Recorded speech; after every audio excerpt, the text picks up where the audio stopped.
Alors j'ai été contacté pour Média de 4D par Admout qui m'a proposé au départ sur un premier pan de participer en tant qu'intervenant au niveau d'une table ronde concernant une expérience de start-up que j'avais mis en place, qui était justement sur la possibilité d'avoir un cinéma online dans un contexte un peu particulier qui permettait le choix du sous-titre, qu'il soit lingual ou sourd et malentendant, et le choix de la version audio,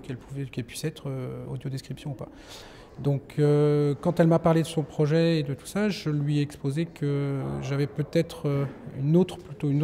optique par rapport à ça, qui était effectivement de coordonner une table ronde qui pouvait réunir des créateurs, des faiseurs d'audio-description,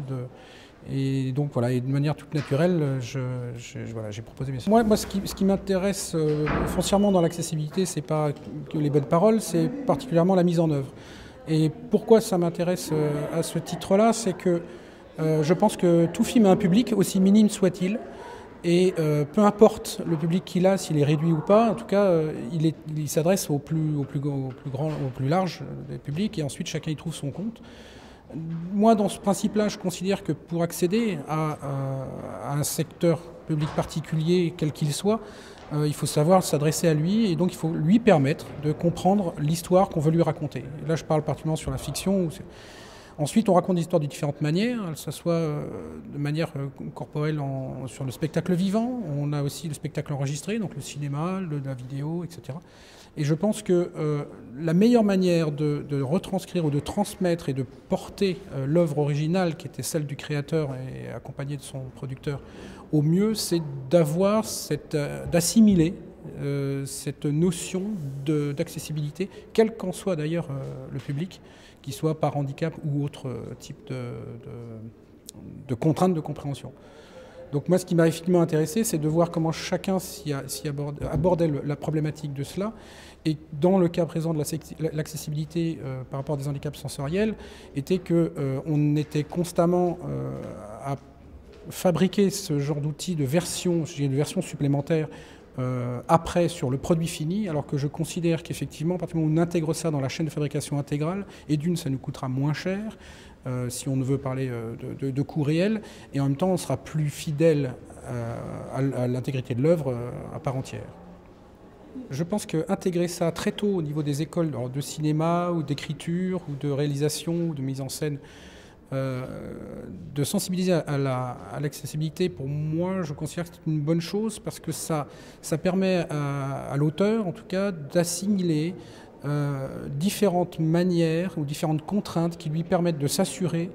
que l'histoire qu'il veut raconter soit comprise comme il a voulu le raconter,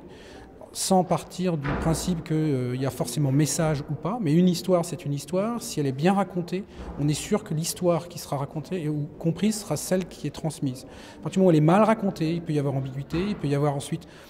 mécompréhension qui fait qu'on a raté, entre guillemets, son travail de narrateur ou de raconteur d'histoire. Alors au cinéma, on raconte des histoires avec des images et du son. À la télévision aussi, et je pense qu'effectivement intégrer cette notion ou sensibiliser cette notion-là dès l'apprentissage de la narration cinématographique est intéressante. Et comme moi je le disais aussi, la réciprocité est importante puisque ceux qui seront amenés à faire des adaptations, qu'elles soient au sous-titres pour les langues, qu'ils soient des sous-titres pour des malvoyants, pour des malentendants, est importante d'avoir effectivement une éducation sur la narration filmique, la narration cinématographique, qui viendra abonder et leur permettre justement de savoir quoi raconter et comment le dire. Je comprends le système d'aide, de soutien. En revanche, je considère moi personnellement qu'il ne devrait pas être la masse majoritaire du financement d'une œuvre, quelle qu'elle soit. Alors que ce soit des aides spécifiques pour cela, c'est une chose. En revanche, plus l'aide est importante pour des petits budgets, moins cette aide sera destinée intégralement à ce dont elle a été posée.